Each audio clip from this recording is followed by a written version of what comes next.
علیکم ورحمۃ اللہ وبرکاتہ۔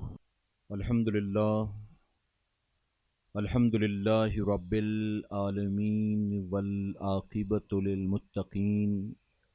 والصلاة والسلام علی سید الانبیاء والمرسلین، اما بعد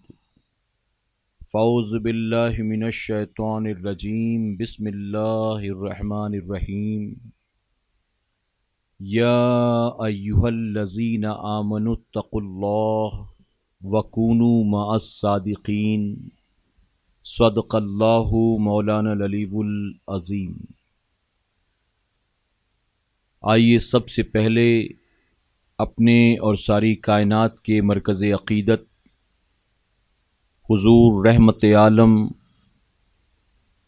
محمد الرسول اللہ صلی اللہ علیہ وسلم کی بارگاہ بے کس پناہ میں اپنی غلامی کا ثبوت محبت و عقیدت کے ساتھ پیش کریں۔ الصلاۃ والسلام علیک یا رسول اللہ، الصلاۃ والسلام علیک یا حبیب اللہ، الصلاۃ والسلام علیک یا نبی اللہ، وعلی آلک واصحابک یا نور اللہ، صلی اللہ تعالی علیہ وسلم۔ رب کعبہ کی بارگاہ میں دعا ہے، مولا اپنے حبیب صاحب لولاک صلی اللہ تعالی علیہ وسلم کے صدق و طفیل ہم تمام حاضرین اور سامعین کو تو دم واپسی تک حق کہنے، حق سننے اور اپنے حق والے بندوں کے دامن سے وابستہ رہنے کی توفیق نصیب فرما۔ ساتھ ہی بارگاہ رب العزت میں دعا ہے کہ میرے کریم ہم گناہ گاروں سیاہ کاروں کو، ہمارے والدین کو، ہماری قیامت تک آنے والی تمام نسلوں کو صحیح معنوں میں غوث و خواجہ اور رضا سے محبت کی توفیق نصیب فرما، اور اپنے ان محبوبین کی محبتوں کا صلہ دنیا اور آخرت دونوں جہاں میں ہمیں نصیب فرما۔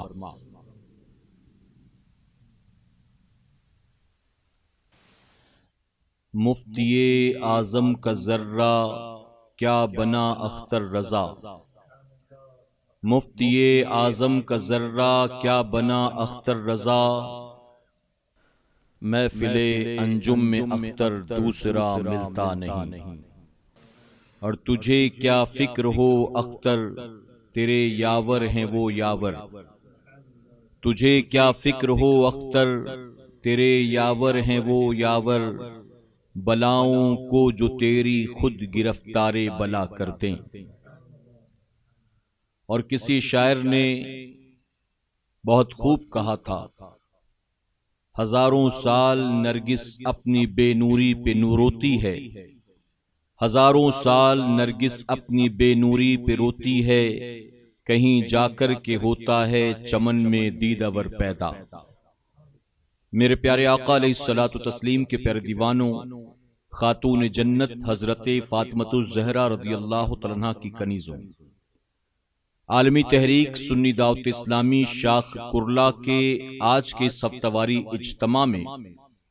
ہم اور آپ عرس تاج الشریعہ کی نسبت سے تاج الشریعہ علیہ رحمت و رضوان کی بارگاہ میں خراج عقیدت پیش کرنے کے لیے حاضر آئے ہیں۔ یقیناً حضور تاج الشریعہ علیہ رحمت و رضوان ہوں، حضور مفتی اعظم ہوں، اعلیٰ حضرت عظیم البرکت ہوں، محبوب الہی خواجہ نظام الدین اولیاء ہوں، صابر پاک ہوں، بابا فرید گنج شکر ہوں، خواجہ خواجگاں ہوں، سیدنا سرکار غوث اعظم ہوں، مخدوم کچھوچا ہوں، یا صحابہ اکرام کی جماعت ہو، یہ اللہ کے ان برگزیدہ بندوں کے نام ہیں جو میں نے آپ کے سامنے ایک ایک کر کے سنائے ہیں۔ یقیناً ان کا تذکرہ، ان کا ذکر کرنے پر، ان کے نام پر محفلیں سجانے پر، ان کے نام پر نظر و نیاز کا اہتمام کرنے پر اللہ رب العزت ہمیں اور آپ کو عبادت کا ثواب عطا فرماتا ہے۔ فرمایا گیا انبیاء کا ذکر کرنا عبادت ہے اور اولیاء کا ذکر کرنا یہ گناہوں کا کفارہ ہے۔ یعنی ان بڑے بڑے آقاؤں کا ہم ذکر کریں، ان کا عرس پاک منائیں، ان کے نام پر محفلیں سجائیں، ان کی سیرت، ان کی سوانح، ان کی کرامات بیان کریں تو اللہ تبارک تعالیٰ ان چیزوں کی برکت سے ہمارے گناہوں کو معاف فرماتا ہے۔ میرے پیارے آقا علیہ الصلوۃ والتسلیم کے پیروانوں، اپنی گفتگو کا آغاز کرنے سے پہلے میں آپ کو ایک اہم بات سمجھانا چاہتا ہوں۔ حضور تاج الشریعہ علیہ رحمت الرضوان کی سیرت، آپ کی سوانح اور آپ کے اوپر بیانات بہت سے لوگوں نے کیے۔ میں پوری ذمہ داری کے ساتھ ایک بات کہنا چاہوں گا کہ حضور تاج الشریعہ علیہ رحمت الرضوان ہوں، حضور مفتی اعظم ہوں یا اعلیٰ حضرت عظیم البرکت ہوں، یہ اللہ کے وہ برگزیدہ بندے ہیں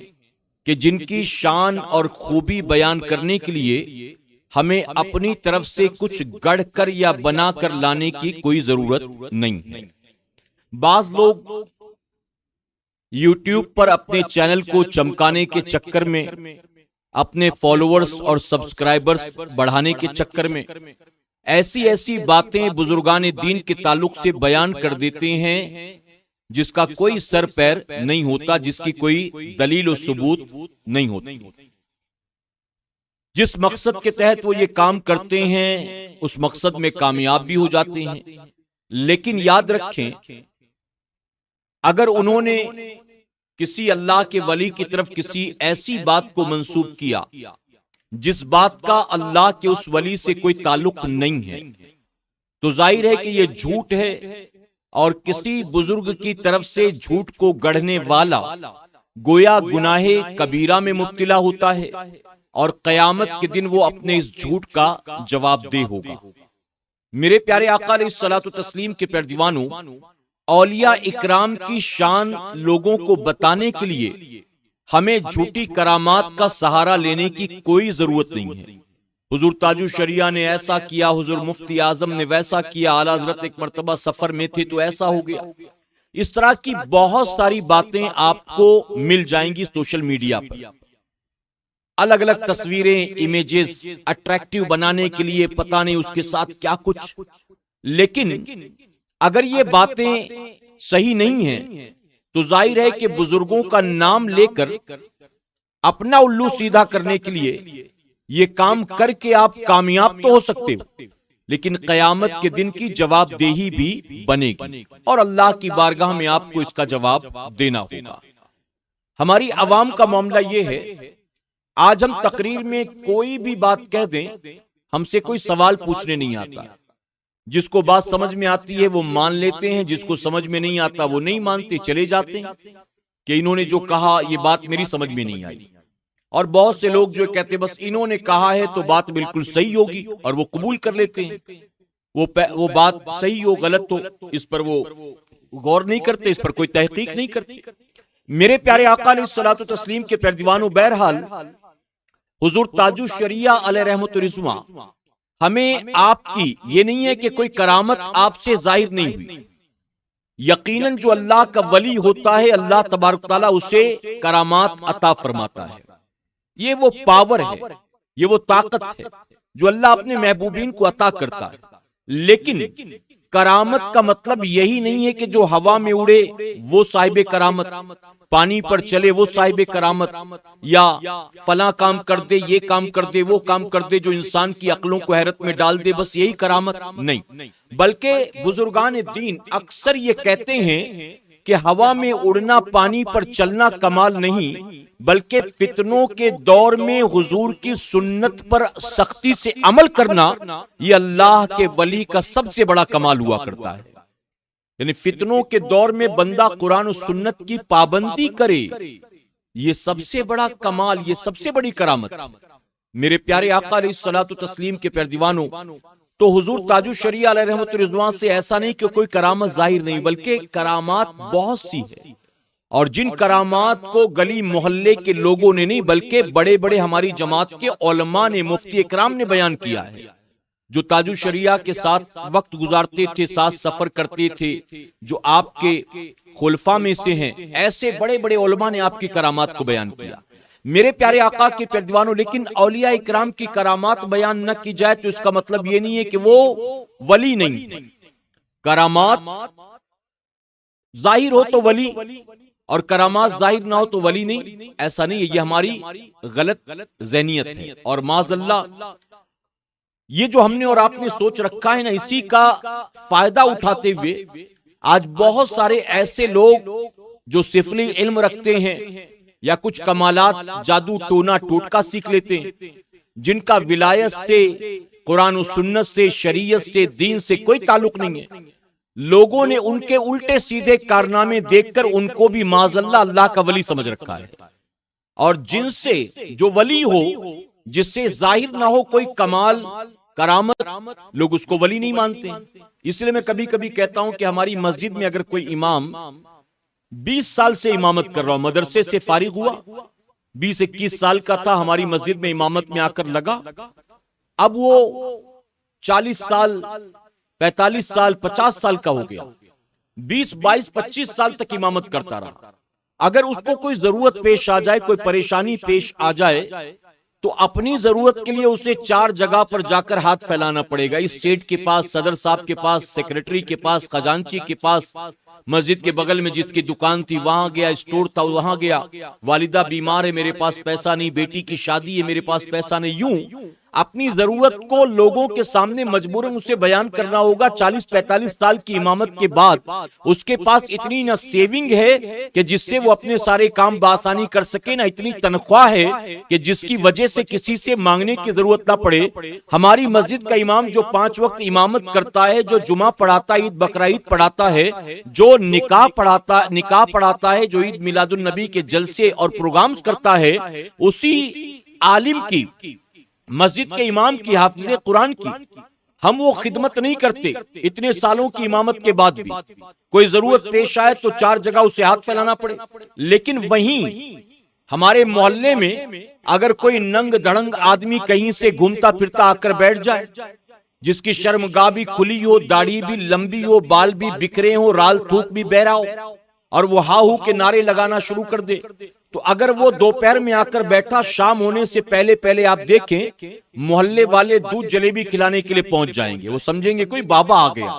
کوئی ولی آ گیا۔ اب کایا پلٹ ہوگی ہماری آبادی کی، اب لوگوں کی تقدیریں کھلیں گی، اب نصیبہ جاگے گا، اب ولی آ گئے، ان کے قدم پڑ گئے۔ جس نے اپنی پوری زندگی دین کی خدمت، شریعت کی خدمت، حضور کی سنت کی دعوت کے لیے لگا دیا، ہم اس کی فکر نہیں کرتے، پرواہ نہیں کرتے۔ میں صرف یہ سمجھانا چاہ رہا ہوں کہ ہم دین سے دوری کی وجہ سے جن کی کرامات بیان نہ کی جائے اسے ولی نہیں سمجھتے، اور جو الٹے سیدھے کرتب دکھاتا ہو، جادو ٹونا ٹوٹکا کرتا ہو، ہم سمجھتے ہیں کہ یہ اللہ کا ولی ہوگا، معاذ اللہ۔ میرے پیارے آقا کے پیارے دیوانوں، حضور تاج الشریعہ علیہ رحمت الرضوان کے فضائل بیان کرنے کے لیے ہمیں بنا کر کرامات کا سہارا لینے کی کوئی ضرورت نہیں ہے۔ اگر ہم آپ کا علم لوگوں کو بتا دیں، آپ کا عشق لوگوں کو بتا دیں، آپ کا تقوی لوگوں کو بتا دیں، آپ کا خوف خدا لوگوں کو بتا دیں، آپ کی شب بیداریاں لوگوں کو بتا دیں، اگر بتائیں کہ تاج الشریعہ علیہ رحمت الرضوان کی دینی خدمات کیا تھی، آپ کی علمی صلاحیت کیا تھی، آپ نے دین کی خاطر کتنی محنت و مشقت کی ہے، آپ کا تقوی کیسا تھا، حضور کی سنت کے عامل کیسے تھے، اگر صرف یہی باتیں بیان کر دی جائیں تو میں ذمہ داری کے ساتھ کہتا ہوں کہ جو حضور تاج الشریعہ علیہ رحمت الرضوان کو نہیں جانتے ہیں اور الٹی سیدھی حرکتوں کی بنیاد، ہماری حرکتوں کی بنیاد مسلک اعلی حضرت سے اور اعلی حضرت سے بغض رکھتے ہیں، وہ خود بھی حضور تاج الشریعہ علیہ رحمت الرضوان سے محبت کرنے والے بن جائیں گے۔ لیکن ضرورت اس بات کی ہے کہ حق کو بیان کیا جائے، سچائی لوگوں کے سامنے پیش کی جائے، جھوٹ کا سہارا لینے کی کوئی ضرورت نہیں۔ میرے پیارے آقا کے پیارے دیوانوں، ایک بات میں نے پچھلے سال عرس تاج الشریعہ کے موقع پر اپنے اسی ہفتہ واری اجتماع میں کہا تھا، جب ہم کوئی بات بیان کرتے ہیں تو آج کے دور میں سوشل میڈیا اتنا سٹرونگ ہو چکا ہے کہ ہماری باتیں کسی نہ کسی ذریعے سے لوگوں تک پہنچ جاتی ہیں. کوئی یوٹیوب پر اسے اپلوڈ کر رہا ہے، کوئی واٹس ایپ پر اس کو وائرل کر رہا ہے، کوئی فیس بک پر لائیو کر رہا ہے. تو یہ چیزیں کسی نہ کسی صورت میں لوگوں تک پہنچتی ہیں. جب اپنوں تک پہنچتی ہے تو لوگ یہ سب کچھ سن کر خوش ہوتے ہیں، مسکراتے ہیں، ایمان تازہ ہوتا ہے.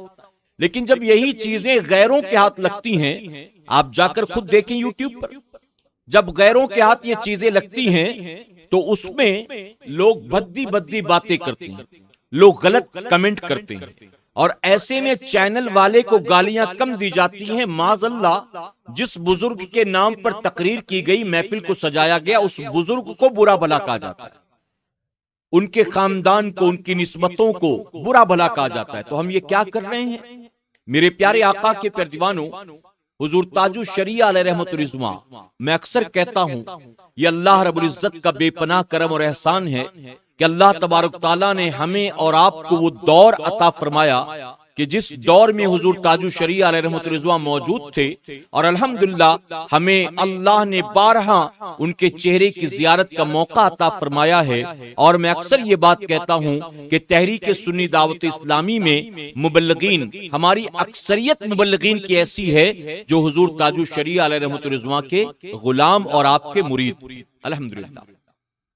میرے پیارے آقا علیہ الصلوۃ والتسلیم کے پیارے دیوانوں، چونکہ ٹیکنیکل پرابلمز کی وجہ سے اجتماع تقریباً 40 منٹ تاخیر سے شروع ہوا، تو میں نہیں چاہتا کہ اس کو ایکسٹینڈ کر کے میں 40 منٹ یہاں بڑھاؤں، بلکہ میں اپنی گفتگو کو تیزی کے ساتھ آگے بڑھاؤں گا. یہ تمہید کی وہ باتیں تھیں جس کا سننا ہمارے اور آپ کے لیے بے انتہا ضروری ہے. اس کی وجہ کہ میں خود جب تحقیق کر رہا تھا، ریسرچ کر رہا تھا اور تلاش کر رہا تھا کہ حضور تاج الشریعہ کے بارے میں ایسے پوائنٹس ملیں، ایسے نقطے ملیں، ایسی کتابیں، ایسے آرٹیکلز ملیں جو میں نے نہیں پڑھے ہیں، میں نے نہیں سنے ہیں، تو اس وقت معذرت کے ساتھ کہوں گا کئی ایسی چیزیں مل گئیں جہاں لوگ چیخ چلا کر تقریریں کر رہے تھے، اور ان کی تقریر کے ہر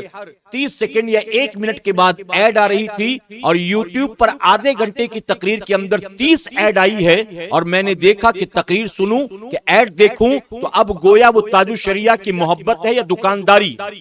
کیا سمجھا جائے اس کو؟ آپ نے جو چینل بنا کر حضور تاج الشریعہ کی شان میں تقریر کر کے اپلوڈ کیا، وہ کیوں کیا؟ مقصد کیا ہے؟ تاکہ تاج الشریعہ کے نام پر میں بھی چند پیسے بنا لوں. اور واقعی اپنے مقصد میں وہ کامیاب ہے. اس کے ویوز 5 لاکھ، فالوور بھی 2 لاکھ، یعنی جو مقصد تھا اس میں وہ کامیاب. میرے پیارے آقا علیہ الصلوۃ والتسلیم کے پیارے دیوانوں، بہرحال حضور تاج الشریعہ علیہ رحمت الرضوان، آپ جانتے ہیں کہ اعلیٰ حضرت عظیم البرکت کے خاندان سے آپ کا تعلق ہے. اعلیٰ حضرت عظیم البرکت کے 2 بیٹے، ایک تو حضور مفتی اعظم علیہ رحمت الرضوان اور ایک مولانا حامد رضا خان رحمت اللہ تعالی. یہ دونوں اعلیٰ حضرت عظیم البرکت کے بیٹے.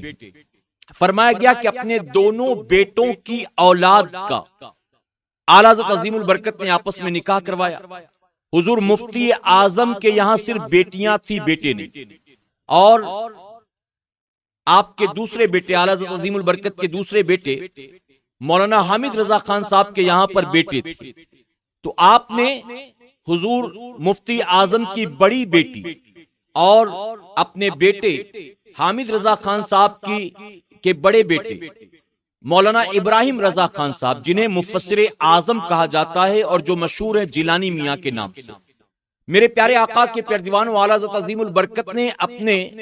گویا پوتے اور پوتی کو، ایک بیٹے کی بیٹی اور ایک بیٹے کے بیٹے، دونوں کو گود میں بٹھایا، اور بٹھانے کے بعد آپ نے دونوں کا نکاح کرا دیا. جب آپ نے نکاح کرایا، آپ سوچیں کہ جن کا نکاح حضور مجدد اعظم نے کیا، اور وہ بھی اس طرح کہ وہ گود میں بٹھا کر، وہ چھوٹے کم عمر کے تھے، آپ نے دونوں بچوں کو گود میں بٹھایا، ان کا نکاح کرایا. اب آپ سوچیں کہ جن کا نکاح حضور اعلیٰ حضرت عظیم البرکت فرمائیں، اسی ماں باپ کے گھر میں حضور تاج الشریعہ جیسی اولاد جنم لیتی ہے. 2 فروری 1943 کو آپ کی ولادت باسعادت تھی. حضور تاج الشریعہ علیہ رحمت الرضوان کی ولادت تھی. آپ کا پیدائشی نام محمد رکھا گیا. 7ویں دن عقیقہ بھی اسی نام سے کیا گیا. اور اس کے بعد پکارنے کا نام آپ کا محمد اسماعیل رضا رکھا گیا، پکارنے کا نام۔ آپ نے اپنا تخلص اختر رضا لکھا، یعنی آپ نعت خوانی وغیرہ کرتے تو اس میں اختر رضا لکھتے تھے۔ اور میرے پیارے آقا کے پیردیوانوں، قیامت تک دنیا سنیت آپ کو حضور تاج الشریعہ کے نام سے یاد کرے گی۔ تاج الشریعہ علیہ رحمت و رضوان، آپ کی تحنیک حضور مفتی اعظم نے فرمایا تھا، یعنی اپنا لعاب دہن آپ نے اپنے نواسے کے منہ میں ڈالا، اور اس کے بعد جب آپ 4 سال 4 مہینے 4 دن کے ہوئے، اعلیٰ حضرت عظیم البرکت کے خاندان میں یہ طریقہ چلا رہا تھا کہ بچوں کی بسم اللہ خوانی 4 سال 4 مہینے 4 دن میں ہوتی۔ اسی عمر میں تاج الشریعہ کی بسم اللہ خوانی کی گئی۔ حضور مفتی اعظم نے آپ کی بسم اللہ خوانی کی، مفسر اعظم کی خواہش پر مفتی اعظم نے آپ کی بسم اللہ خوانی کی۔ اس کے بعد آپ کا ناظرہ جو ہے یہ آپ کی والدہ نے مکمل کرایا ہے۔ میرے پیارے آقا کے پیردیوانوں، یہ باتیں میں آپ کو اس لیے سمجھاتا ہوں، میں بھی کرامات بیان کر کے اپنی گفتگو کو سمیٹ سکتا ہوں، لیکن یہ باتیں جو میں نے آپ کو ابھی بتائی ہیں وہ بڑی اہم باتیں، آپ دیکھیں۔ سب سے پہلی چیز تو یہ کہ تحنیک حضور مفتی اعظم نے کیا، یعنی بچے کی پیدائش کے بعد سب سے پہلی چیز جو اس کے منہ میں داخل کی جائے وہ کسی عالم با عمل کا لعاب ہو، اس کا جھوٹا ہو،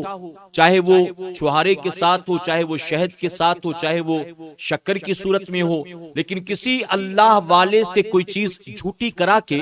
پھر بچے کے منہ میں اس کے تالو میں وہ چیز لگا دی جائے، یا چھہارا وغیرہ ہو تو بچے کو چسا دیا جائے، تو یہ تحنیک جو حضور مفتی اعظم نے فرمایا تھا۔ اب سوچیں، مفتی اعظم نے جس کی تحنیک فرمائی ہو، اللہ نے کیوں نہ اس کے دل دماغ کو مکمل طور پر واضح اور کھول دیا، کیوں نہ کھول دیا۔ میرے پیارے آقا کے پیردیوانوں، بسم اللہ خوانی آپ نے کی۔ اب عقیقہ 7ویں دن ہوا، یہ میں نے باتیں بتائی آپ کو۔ ہمارے یہاں عقیقے کا چلن دھیرے دھیرے ختم ہوتا جا رہا ہے، بلکہ لوگ قربانی کے موقع پر، ابھی بقرہ عید قریب ہے، لوگ ہم سے پوچھتے ہیں کہ قربانی کے جانور میں عقیقے کا حصہ لے سکتے ہیں کیا؟ کچھ لوگ تو یہ بھی مسئلہ پوچھتے ہیں کہ بھئی ابا کا انتقال ہو چکا ہے، ان کے انتقال کے بعد عقیقہ کر سکتے ہیں کیا؟ یہ مسئلہ بھی پوچھتے ہیں۔ حالانکہ عقیقہ جانتے بچے کی ولادت کے بعد 7ویں دن کیا جائے، اور عقیقے کے پیچھے وجہ یہ ہوتی ہے کہ یہ تو سب سے پہلی چیز ہے کہ شکرانے کے طور پر اللہ تو نے مجھے اولاد کی شکل میں نعمت دی، اور میں شکرانے کے طور پر یہ جانور ذبح کرتا ہوں، اور میں غریب غربا کو، دوست احباب کو، رشتہ داروں کو کھلاتا ہوں۔ یہ خوشی منانے کا ایک طریقہ ہے جو شریعت نے ہم کو دیا ہے، خوشی منانے کا طریقہ۔ اب اس طرح سے آپ عقیقہ کریں 7ویں دن۔ میرے پیارے آقا کے پیردیوانوں، عقیقہ ہمارے یہاں نہیں ہوتا، چلہ دھوم دھام سے کرتے ہیں۔ اسی طرح سے برتھ ڈے بھی دھوم دھام سے منایا جاتا ہے۔ میں معذرت کے ساتھ کہوں گا، ایک صاحب ہر سال ہم سے اپنے بچے کی اسکول کی فیس لیتے، ہم ان کے اسکول کے بچے کی اسکول کی فیس دیا کرتے۔ پھر مجھے ان کے پڑوسی کے ذریعے پتا چلا کہ بچے کو پڑھانے کے لیے تو فیس وہ آپ سے لیتے ہیں، لیکن جب بچے کا برتھ ڈے ہوتا ہے تو کیک 3000 کا وہ خرید کر لے آتے ہیں، اور اڑوس پڑوس کے بچوں کو بھی جمع کرتے ہیں، اور باقاعدہ پارٹی ہوتی ہے۔ جب مجھے یہ پتا چلا تو اس دن سے میں نے یہ طے کر لیا کہ اب یہ فیس مانگنے آئیں گے تو پہلے ان کی خبر لوں گا، ان کو ڈانٹوں گا، ڈپٹوں گا، پھر ان کو پیار محبت سے سمجھاؤں گا، اصلاح کروں گا۔ بچے کا برتھ ڈے منانے کے لیے تمہارے پاس 8-10 ہزار روپے ہیں، یہودیوں عیسائیوں کی طرح کیک لانے، کینڈل جلانے اور بچوں کو جمع کر کے تالیاں بجانے کے لیے تمہارے پاس پیسے اور انتظامات ہیں، اور بچہ اسکول جاتا ہے تو اسکول کی فیس کے لیے آپ کے پاس پیسہ نہیں ہے۔ میرے پیارے آقا کے پیردیوانوں، بسم اللہ خوانی یہ بھی ہمارے یہاں پر بالکل ختم ہو گئی، لوگوں کو پتہ ہی نہیں کہ چیز کیا ہے۔ ہمیں چاہیے کہ یہ عقیقہ، یہ بسم اللہ خوانی، ان چیزوں کو اس انداز میں سیلیبریٹ کریں کہ بچوں کو زندگی بھر وہ دن، وہ تاریخ یاد رہے۔ عقیقہ تو اسے یاد نہیں رہے گا، بہت چھوٹا ہے، لیکن اگر آپ بسم اللہ خوانی جس دن کریں اس دن لوگوں کی دعوت کریں، لوگوں کو جمع کریں، مسجد کے امام صاحب کو، علماء اکرام کو، اور جو آپ کے رشتہ دار ہوں، خاندان والے ہوں، سب کو جمع کریں، اس دن دعوت کریں، اور دعوت کرنے کے بعد کوئی ایسی چیز کریں جو بچہ بڑا ہونے کے بعد بھی ہمیشہ یاد رکھے۔ جانتے ہمارے ایک ساتھی ہیں، ان کے گھر کبھی آنا جانا ہوتا ہے تو ہم نے دیکھا کہ ان کے والد صاحب کا ایک جوڑی کپڑا فریم کر کے دیوار پر لگایا ہوا ہے، اور وہ کپڑا بچپنے کا ہے۔ میں نے ان سے پوچھا کہ یہ کپڑا فریم کر کے آپ نے لگایا، کپڑا خوبصورت تو ہے لیکن اس کو فریم کر کے آپ نے لگایا، وجہ کیا ہے؟ تو جواب دیا کہ میرے والد صاحب نے بسم اللہ خوانی میں یہ کپڑا پہنا تھا، اس کپڑے کو یادگار کے طور پر فریم کر کے یوں دیوار پر لگا دیا گیا اور بہت خوبصورت انداز میں اس کو فریم کر کے لگایا گیا۔ اب 4 سال کی عمر کے بچے کو جب 40 کا ہوگا تو یاد نہیں رہے گا کہ بسم اللہ خوانی کب ہوئی تھی اور کس نے کرایا تھا، لیکن اگر وہ کپڑا ٹنگا ہوگا دیوار پر تو ظاہر ہے کہ اس کو بھی یاد ہوگا، اس کی نسلوں کو بھی یاد ہوگا۔ تو ہم ان دنوں کو سیلیبریٹ نہیں کرتے، ان تاریخوں کو یادگار نہیں بناتے، ہم غلط چیزیں۔ مجھ سے کئی لوگ برتھ ڈے کے بارے میں پوچھتے ہیں کہ برتھ ڈے منانا کیسا؟ اچھا منانا بھی ہے تو شرعی طریقہ کیا ہے؟ ابھی چند دنوں پہلے کسی نے پوچھا تھا میرج اینیورسری منانا کیسا، شادی کی سالگرہ منانا کیسا؟ میرے پیارے آقا کے پیردیوانوں تو یاد رکھیں، اسلام نے ان خوشیوں کو منانے سے منع نہیں کیا۔ آپ برتھ ڈے بھی منا سکتے ہو ہر سال، اگر خوشحال زندگی ہے تو میرج اینیورسری بھی منا سکتے ہو۔ ویسے میرج اینیورسری کا مسئلہ بہت کم پوچھتے ہیں، اس کی وجہ کہ اکثر گھروں کا معاملہ یہ ہے کہ لوگ کہتے شادی کرنے کے بعد میری قسمت پھوٹ گئی، عورتیں بھی کہتی مرد بھی کہتے پتہ نہیں میرے مقدر میں کیا لکھا تھا کہ تجھ سے شادی ہو گئی، عورت بھی کہتی میرے لیے پتہ نہیں کتنے اچھے اچھے رشتے آئے تھے، میرے ماں باپ کو پتہ نہیں کیا سوجھی، میری قسمت پھوٹی تھی کہ تم سے میرا نکاح ہو گیا۔ تو اب وہ میرج اینیورسری کے لیے نہیں پوچھتے، بلکہ وہ تو یہ سوچتے ہیں کہ معاذ اللہ کہ یہ وہی منحوس دن آ گیا جس دن ہم پھنسے تھے، پریشان مصیبت آئی تھی، تو وہ تو میرج اینیورسری کے بارے میں اتنا مسئلہ نہیں پوچھتے۔ لیکن صرف بتانا چاہتا ہوں کہ اگر لوگ یہ تاریخیں منانا چاہیں، سیلیبریٹ ان دنوں کو کرنا چاہیں تو اسلام نے منع نہیں کیا، اپنا بھی مناؤ، بیوی کا بھی مناؤ، بچوں کا بھی مناؤ، جس کا بھی منانا مناؤ، لیکن ایک بات کا خیال رکھو کہ خوشیاں جب منایا کرو تو اپنی مرضی کے مطابق یا یہود و نصارہ کے طریقے کے مطابق نہیں، ایسے مناؤ کہ اللہ رسول ناراض نہ ہو، اور ایسے مناؤ کہ قرآن و سنت کے خلاف کوئی کام نہ ہو، اور ایسے مناؤ کہ جس سے خوشی صرف آپ کے گھر تک، آپ تک محدود نہ رہے، بلکہ یہ خوشیاں غریب غربا تک بھی پہنچ جائے۔ صدقہ کرو، کچھ پکا کر غریبوں میں بانٹ دو، فاتحہ کر کے لے جاؤ غریبوں میں تقسیم کر دو، یوں کرو، یوں سیلیبریٹ کرو، یہ شریعت کا طریقہ۔ 2 رکعت نماز نفل پڑھو، شکرانہ ادا کرو، یہ کرو، شریعت نے منع نہیں کیا، لیکن یہود و نصارہ کا طریقہ اپنائیں گے تو یہ شرعاً درست نہیں۔ تیسری چیز جو میں نے بتائی، بسم اللہ خوانی حضور مفتی اعظم نے کرائی، اس کے بعد ناظرہ مکمل کرایا آپ کی والدہ نے۔ اللہ اکبر، آپ سوچیں، حضور مفتی اعظم کی بیٹی تھی، کہا میرے بیٹے کو کوئی اور نہیں پڑھائے گا، اس کو قرآن میں پڑھاؤں گا، اور پورا قرآن آپ کی والدہ نے خود آپ کو پڑھایا، حضور تاج الشریعہ علیہ رحمت رضوان کو۔ میرے پیارے آقا کے پیردیوانوں، آج مائیں کیا بتائیے اتنی صلاحیت رکھتی ہیں، بلکہ آج تو حال یہ ہے اگر بچے کو 7 بجے اسکول جانا ہے تو ماں 6 بجے اٹھ جاتی ہے، اس کا ٹائم ٹیبل بھی سیٹ کرے گی، اس کا یونیفارم بھی پریس کرے گی، اس کے لیے ٹفن بھی تیار کرے گی، اس کے بعد ٹوتھ پیسٹ برش میں لگانے کے بعد پھر بچے کو اٹھائے گی، اور پھر اٹھانے کے بعد برش بھی کرائے گی، نلائے گی، دلائے گی، ناشتہ بٹھا کر گود میں کرائے گی، اور تیار کر کے پھر اس کو وین تک یا اسکول تک پہنچائے گی۔ اتنی محنت کرے گی، لیکن وہی بچہ 10 12 15 سال کا ہو جائے گا، کلمہ پڑھنا نہیں آتا تو ماں کو اس کی کوئی پرواہ نہیں۔ آج ہوم ورک کیا ملا؟ وہ پوئٹری یاد ہوئی کہ نہیں ہوئی؟ اچھا تم نے الفابیٹ یاد کر لیا کہ نہیں یاد کر لیا؟ آج ٹیچر نے کوئی کام نہیں دیا، کل والا چیک کیا کہ نہیں وہ مجھے دکھاؤ۔ یہ ساری چیزیں ماں باپ کو اس کی خبر ہے، لیکن بچہ مدرسے میں نہیں جاتا، مکتب میں نہیں جاتا۔ میں نے تو یہاں تک دیکھا جب ماں باپ صرف مسجد اور مکتب میں بچے کو بیچ کر بری ذمہ ہو جاتے ہیں تو بچہ بھی پورا سال مدرسے میں جاتا ہے اور قاعدے سے یصلی القرآن تک نہیں پہنچ پاتا، یہاں تک کہ وہ 2 سال بھی پڑھتا ہے تو قرآن شریف شروع بھی نہیں ہوتا ہے۔ یہ حال ہے۔ حضور مفتی اعظم علیہ رحمت رضوان کی بیٹی نے، حضور تاج الشریعہ کی والدہ نے اپنے بیٹے کا ناظرہ مکمل کرایا، قرآن شریف پڑھایا۔ اس کے بعد اعلیٰ حضرت عظیم البرکت کے قائم کردہ مدرسے منظر اسلام میں آپ کا داخلہ ہوا، اور جب 20 سال کے ہوئے تو آپ وہاں سے الحمدللہ حافظ، آپ وہاں سے عالم کے ساتھ مفتی کی سند لے کر وہاں سے فارغ ہوئے ہیں، یعنی منظر اسلام سے آپ نے فراغت حاصل کر لی۔ اور کمال یہ تھا حضور تاج الشریعہ کا کہ جب آپ منظر اسلام میں پڑھ رہے تھے اسی وقت آپ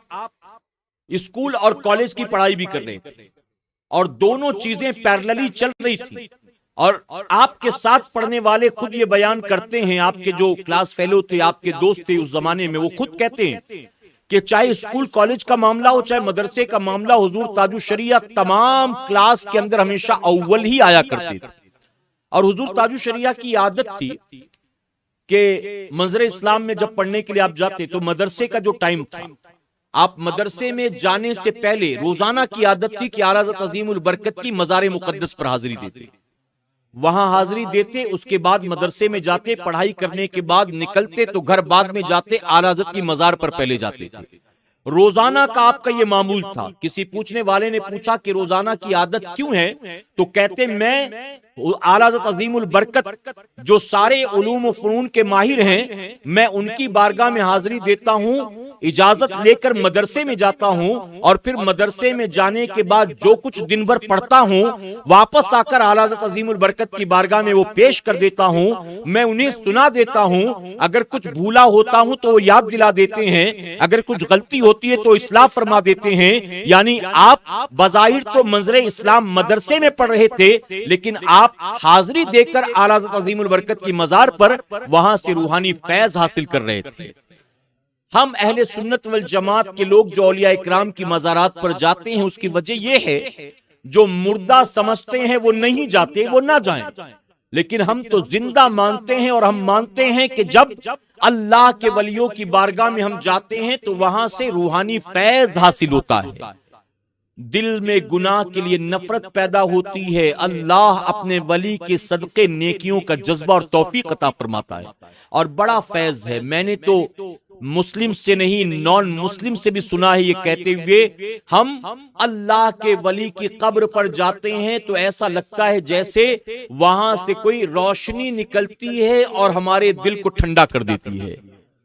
تو میرے پیارے آقا کے پیارے دیوانوں، وہ اپنی زبان میں بیان کرتا ہے، ہم اپنی زبان میں بیان کرتے ہیں، یہ روحانی فیض ہے اللہ کے ولی کا. بہرحال اس دن میں بہت ساری باتیں کی جا سکتی ہیں. آپ جب وہاں سے فارغ ہوئے تو آپ کے والد محترم مفسر اعظم جیلانی میاں کی خواہش تھی کہ میرا بیٹا دنیا میں جو سب سے بڑی یونیورسٹی ہے جامع ازہر وہاں جائے، مصر میں، اور جا کر تعلیم حاصل کرے.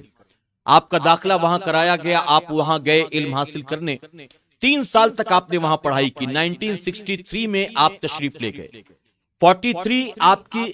ولادت کا سال ہے، 63 میں آپ تشریف لے گئے وہاں، اور 66 میں 66 میں آپ واپس تشریف لائے. میرے پیارے آقا علیہ الصلوۃ والتسلیم کے پیارے دیوانوں، وہاں کے اساتذہ اور وہاں جو آپ کے ساتھ پڑھنے والے اسٹوڈنٹس تھے، ان کا بھی بیان یہی ہے کہ حضور تاج الشریعہ علیہ رحمۃ الرضوان کا حال یہ تھا، صرف اپنی کلاس میں فرسٹ نہیں آتے تھے، اکثر اپنے پورے کالج کے اندر وہ فرسٹ آیا کرتے تھے. یونیورسٹی میں 40,000 اس وقت بچے پڑھ رہے تھے. جانتے ہیں جامع ازہر یہ کوئی مکتب مدرسہ یا جامعہ نہیں ہے،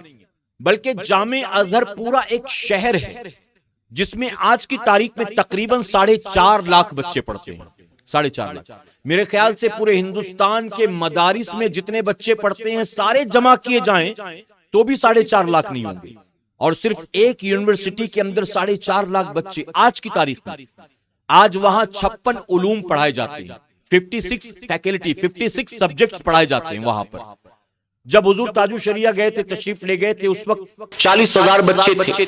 اس وقت خود پکانا خود کھانا پڑتا تھا، اتنی محنت کرنی پڑتی تھی. اس کے باوجود حضور تاج الشریعہ اپنی کلاس میں نہیں بلکہ پوری یونیورسٹی میں اول آتے تھے. میرے پیارے آقا کے پیارے دیوانوں، دوسرے سبجیکٹ کے بچے بھی جو عربی النسل تھے، مختلف ملکوں سے آنے والے، جانتے تقریباً دنیا کے تمام ملکوں سے وہاں بچے پڑھنے کے لیے آتے. 105 ملکوں کے بچے تقریباً وہاں پڑھنے کے لیے آتے ہیں. فرمایا کہ وہ عربی النسل بچے بھی اگر کسی مسئلے میں الجھتے، حضور تاج الشریعہ علیہ رحمۃ الرضوان اس پر بھی ان کی رہنمائی اور ان کی مدد کیا کرتے تھے. ایسی کئی چیزیں ہیں جو کتابوں میں ملتی ہیں. میرے پیارے آقا علیہ الصلوۃ والتسلیم کے پیارے دیوانوں، بہرحال اب اپنی گفتگو کو میں سمیٹتا ہوں. میں نے کہا نا زیادہ لمبی چوڑی گفتگو نہیں کروں گا، اب آخر میں صرف 2 باتیں عرض کروں گا. میں نے پچھلی بار بھی کہا تھا اور آج بھی کہتا ہوں، میرے پیارے آقا کے پیارے دیوانوں، جو سچا پیر ہوتا ہے وہ ایسا ویسا نہیں ہوتا، بلکہ سچا پیر روشن ضمیر ہوا کرتا ہے. وہ اپنے مریدوں کی ہر حال میں خبر رکھتا ہے، وہ اپنے مریدوں کو جانتا بھی ہے، پہچانتا بھی ہے، اور ان کے ہر حال سے واقف ہوتا ہے. میں صرف حضور تاج الشریعہ کی بات نہیں کرتا، بلکہ تمام سلاسل کے بزرگ جو بزرگ بھی قرآن و سنت کے پابند ہوں، جن کا رشتہ قرآن و سنت سے جڑا ہوا ہو، جو حضور اکرم صلی اللہ علیہ وسلم سے سچی محبت کرتے ہوں، دلوں میں خوف خدا ہو، یقیناً وہ روشن ضمیر ہوتے ہیں اور وہ دنیا کے کسی بھی کونے میں رہنے والے مریدوں سے غافل نہیں ہوتے، بلکہ ہر وقت ان کو اپنے مریدوں کی خبر ہوا کرتی ہے۔ میں نے اپنی بات بتائی تھی پچھلی تقریر میں کہ وہ کالج کا دور تھا، مجھے پتا بھی نہیں تھا کہ پیری مریدی کیا ہوتی ہے، اتنا نالج نہیں تھا۔ میں جمعہ کی نماز پڑھنے کے لیے بامبے کے ایک علاقے میں گیا، اتفاق سے وہاں کچھ کام تھا، یا اللہ کی مصلحت وہاں بھیجنا مقصد تھا۔ میں جمعہ کی نماز پڑھنے کے لیے مسجد میں گیا تو وہاں پر یہ اعلان ہوا کہ حضور تاج الشریعہ آئے ہوئے ہیں۔ میں نے اس وقت تک نام بھی نہیں سنا تھا اور واقف بھی نہیں تھا۔ تاج الشریعہ آئے ہوئے ہیں، نماز جمعہ کے بعد جو لوگ بھی مرید ہونا چاہتے ہیں وہ مرید ہو سکتے ہیں۔ میں نے دیکھا نماز جمعہ کے بعد اچھی خاصی بھیڑ بھاڑ تھی، میں نے صرف دیکھا کہ کون شخصیت ہے، میں ذرا دیکھوں۔ میں نے دور سے آپ کے چہرے مبارک کی زیارت کی اور پھر چلا آیا، بھیڑ بھاڑ بہت تھی۔ میرے پیارے آقا علیہ الصلوۃ والتسلیم کے پیروانوں، میں آپ کا چہرہ دیکھ کر واپس لوٹا، اور جانتے ہیں حضور مفتی اعظم علیہ رحمۃ رضوان کے بارے میں بھی یہ بات مشہور تھی، اور تاج الشریعہ کے بارے میں بھی میں نے یہ بات اپنی آنکھوں سے دیکھا کہ یہ وہ اللہ کے برگزیدہ بندے ہیں کہ ان کے چہروں کو اگر کوئی ایک بار دیکھ لیتا تو دلوں پر ان کے چہروں کا نقش بیٹھ جایا کرتا تھا، پھر دل سے وہ نقش جاتا نہیں تھا۔ ہمارے اپنے کئی ایسے ہیں کہ کچھ سالوں کے بعد ملے تو چہرہ یاد نہیں رہتا، فزیکلی نہ جانے کتنے چینجز آ جاتے ہیں، لیکن حضور تاج الشریعہ علیہ رحمۃ اللہ چہرہ بھلائے نہیں بھولتا۔ میں دیکھ کر چلا آیا لیکن وہ چہرہ میری آنکھوں کے سامنے تھا۔ رات میں سویا تو جب رات سویا تو خواب میں حضور تاج الشریعہ تشریف لے آئے، اور یہ صرف میری بات نہیں، کئی ایسے مریدین ہیں جو یہ بیان کرتے ہیں۔ تاج الشریعہ کو میں نے خواب میں دیکھا، بس وہی، کچھ خاص نہیں، بلکہ آپ مرید کر رہے تھے، لوگ بیعت ہو رہے تھے اور میں وہاں موجود دیکھ رہا تھا، بس یہی سلسلہ، ایک رات، دو رات، تین رات۔ جب 3 راتیں مسلسل میں نے یہ خواب دیکھا تو دل میں یہ بات بیٹھ گئی کہ گویا اللہ تبارک و تعالیٰ چاہتا ہے کہ میں بھی حضور تاج الشریعہ علیہ رحمۃ رضوان کے دامن سے وابستہ ہو جاؤں۔ اب میرے پیارے آقا کے پیروانوں، میں نے پیری مریدی کے بارے میں تحقیق کی، گفتگو کرنی شروع کی، اور دل میں یہ خیال ہوا کہ حضور تاج الشریعہ رہتے ہیں بریلی شریف میں، میں رہتا ہوں بامبے میں، اگر میں مرید ہو بھی جاؤں تو تاج الشریعہ سے ملاقات کیسے ہوگی، اپنے مسائل آپ سے بیان کیسے کروں گا، اگر کوئی مشورہ لینا ہے، کوئی بات شیئر کرنا ہے تو تاج الشریعہ سے تو ملاقات ممکن نہیں۔ ایسے میں ایک عالم صاحب سے میں نے بات کی، انہوں نے میری رہنمائی کی اور انہوں نے کہا دیکھو بات ایسی ہے، آپ تو گاؤں کے بے پڑھے لکھے دیہاتیوں والی جیسی بات کرتے ہو، بات یہ ہے کہ جو صحیح معنوں میں پیر ہوتا ہے وہ اپنے مریدوں سے کبھی دور نہیں ہوتا، بلکہ پیر چاہے جہاں ہو، مرید چاہے جہاں ہو، پیر کو ہمیشہ اپنے مریدوں کی خبر ہوتی ہے۔ اور پھر مجھے غوث اعظم کی بات یاد آئی کہ غوث اعظم نے تو یہ پہلے ہی کہہ دیا ہے، میں اگر مشرق میں ہوں، میرا مرید مغرب میں ہے تو میں مشرق میں رہ کر اپنے مرید کی مدد کر دیتا ہوں۔ تو میں نے کہا یقیناً حضور تاج الشریعہ اگرچہ بظاہر بریلی شریف میں رہتے ہیں لیکن بیعت کے بعد تو ہر وقت وہ اپنے مریدوں کے ساتھ ہوں گے۔ میں نے انتظار کیا کہ اب دل بے چین تھا کہ حضرت سے ملاقات ہو تو بیعت کروں، اور پھر اتفاق سے 2 یا 3 جمعہ ہوئے تھے، میں پھر اسی مسجد میں پہنچا نماز جمعہ ادا کرنے کے لیے، اور پھر وہی اعلان ہوا جو پہلے سن چکا تھا کہ تاج الشریعہ تشریف لائے ہوئے ہیں، جو لوگ بھی مرید ہونا چاہتے ہیں حضرت سے بیعت کر سکتے ہیں۔ الحمدللہ میں نے نماز جمعہ ادا کی، اس کے بعد حضور کے غلاموں میں شامل ہو گیا، ان کے عاشقوں میں، چاہنے والوں میں شامل ہو گیا۔ میرے پیارے آقا کے پیروانوں، اب یہاں پر میں نے 2 باتیں کہی تھی، آخری بات عرض کرنا چاہوں گا۔ جانتے ہیں جو لوگ زیادہ پڑھے لکھے ہوتے ہیں، علم رکھتے ہیں، وہ مرید ہونے سے پہلے بہت سوچا کرتے ہیں، اور جو زیادہ علم نہیں رکھتے، پڑھے لکھے نہیں ہوتے، وہ محبت میں فوراً مرید ہو جایا کرتے ہیں۔ ایک عالم صاحب کے بارے میں بیان کیا جاتا ہے کہ انہوں نے، یہ الہ آباد کے عالم ہیں، وہ کہتے ہیں کہ اسی طرح مجمع میں ایک مرتبہ لوگ مرید ہو رہے تھے، میں بھی تاج الشریعہ سے مرید ہو گیا، میں بہت سوچ رہا تھا کس سے بیعت ہوں،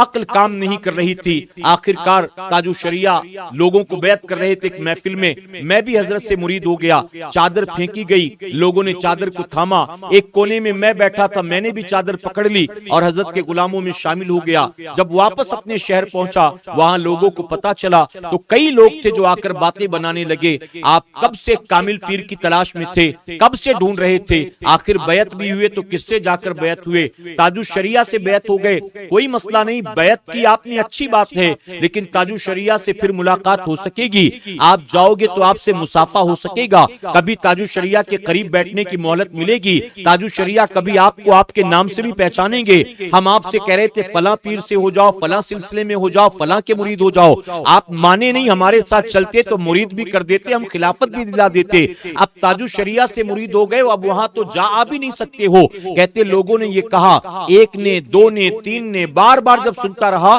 تو دل میں ایک دن یہ بات پیدا ہو گئی, خیال آ گیا کہ اب میں تاج الشریعہ کی بیعت توڑ کر کسی اور سے بیعت ہو جاؤں گا,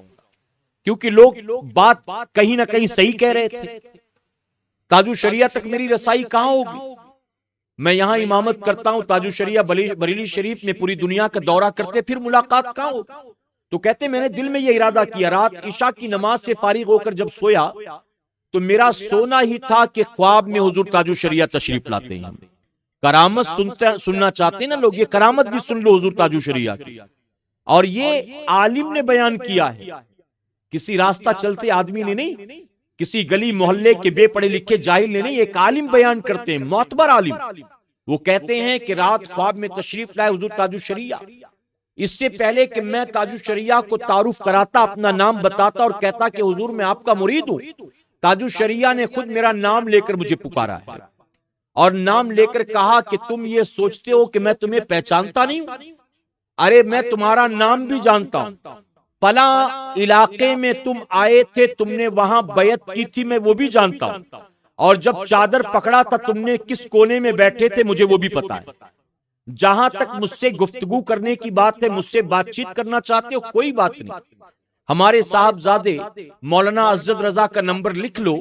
جب بھی ہم سے بات کرنی ہو ہمیں کال کر لینا. کہتے ہیں حضور تاج الشریعہ نے یہ کہا, ابھی میں نمبر نوٹ کرتا, تاج الشریعہ نمبر بتاتے, اس سے پہلے دروازے پر دستک ہوئی, اس دروازے کی دستک کو سن کر میری آنکھ کھل گئی. کہتے جب آنکھ کھلی تو میں نے یہ سوچا کہ پتہ نہیں کون اس وقت آ گیا, نہ آیا ہوتا تو کم سے کم نمبر تو میں لے لیتا, ایک دلیل, ایک ثبوت تو مل جاتی, رابطے کا ذریعہ تو مل جاتا. دروازے پر دستک ہوئی, آنکھ کھل گئی, خواب جاتا رہا. میں نے دروازہ کھولا تو ایک پڑوسی آیا تھا, اس نے کہا میں نے سنا ہے کہ آپ تاج الشریعہ سے مرید ہوئے ہیں. میں نے کہا الحمدللہ میں تاج الشریعہ کا مرید ہوں. تو اس نے کہا حضرت سے کبھی گفتگو کرنا ہو تو میں آپ کو ان کے صاحبزادے کا نمبر دیتا ہوں, مولانا عزت رضا صاحب کا نمبر یہ لے لیجئے, آپ جب بھی بات کرنی ہو اپنے پیر و مرشد سے اس نمبر پہ کال کر لینا. اللہ اکبر, میرے پیارے آقا کے پیارے دیوانوں, یہ حضور تاج الشریعہ کی کرامت ہے. خواب میں آ کر پہچان بتا کر گئے اور نمبر دینے کے لیے ان عالم صاحب کے پڑوس میں رہنے والے دوسرے مرید کو ان کے دروازے پر بھیج دیا. یہ اللہ کے ولیوں کی شان ہے. میں کہتا ہوں آخر میں جاتے جاتے حضور تاج الشریعہ علیہ رحمت رضوان, حضور مفتی اعظم اعلیٰ حضرت عظیم البرکت, محبوب الہی ہوں, خواجہ بختیار کاکی ہوں, مخدوم کی چوچا ہوں, صابر پاک ہوں, یا خواجہ غریب نواز ہوں, یا بابا فرید گنج شکر ہوں, یا غوث اعظم ہوں, یہ اللہ کے وہ برگزیدہ بندے ہیں جو زمین پر اسلام کے ریپریزنٹیٹیو ہیں. یہ وہ لوگ ہیں جو اللہ اور اس کے رسول صلی اللہ علیہ وسلم سے سچی پکی محبت کرنے والے لوگ. اور میرے پیارے آقا کے پیارے دیوانوں, یہی ان اولیاء کی جماعت ہے کہ جن کے صدقے میں اللہ تبارک تعالی ہم جیسے نکموں ناکاروں کو کھلاتا پلاتا ہے. انہی کے صدقے اپنے کاروبار چلتے ہیں, انہی کے صدقے اپنے گھر بار چلتے ہیں. تو حضور تاج الشریعہ علیہ رحمت رضوان اللہ کا بے پناہ کرم اور احسان، اللہ رب العزت نے ہمیں ان کا زمانہ عطا فرمایا، ہم نے ان کے چہرے کی زیارت کی، ہم ان کے غلاموں میں شامل ہوئے۔ میرے پیارے آقا کے پیارے دیوانوں، ہم دعا کرتے ہیں اللہ ہماری آنے والی نسلوں کو بھی حضور تاج الشریعہ علیہ رحمت رضوان سے، اعلیٰ حضرت عظیم البرکت سے سچی پکی محبتوں کی توفیق عطا فرمائے، انہی کے نقش قدم پر چلنے، ان کے مشن کو آگے بڑھانے کی توفیق عطا فرمائے۔ ہم نے حضور مفتی اعظم کو نہیں دیکھا، مفتی اعظم کا تقوی ہم نے تاج الشریعہ میں دیکھا ہے، ہم نے اعلیٰ حضرت کو نہیں دیکھا، ہم نے اعلیٰ حضرت کا عشق رسول حضور تاج الشریعہ میں دیکھا ہے۔ میرے پیارے آقا کے پیارے دیوانوں، ان تمام خوبیوں کے جامع تھے حضور تاج الشریعہ علیہ رحمت رضوان۔ اللہ اپنے محبوب پاک کے صدقے ہمیں آپ کو سب کو کہنے سننے سے زیادہ عمل کرنے کی توفیق عطا فرمائے۔ درمیان گفتگو مجھ سے قصداً سہون کوئی غلطی خامی رہ گئی، آپ سب کو گواہ بنا کر سچے دل سے توبہ کرتا ہوں، رب میری توبہ قبول فرمائے اور ہماری اس مختصر محفل پاک کو میرا کریم قیامت میں ہمارے لیے، ہمارے والدین کے لیے بخشش اور نجات کا ذریعہ بنائے۔ وما علینا الا البلاغ۔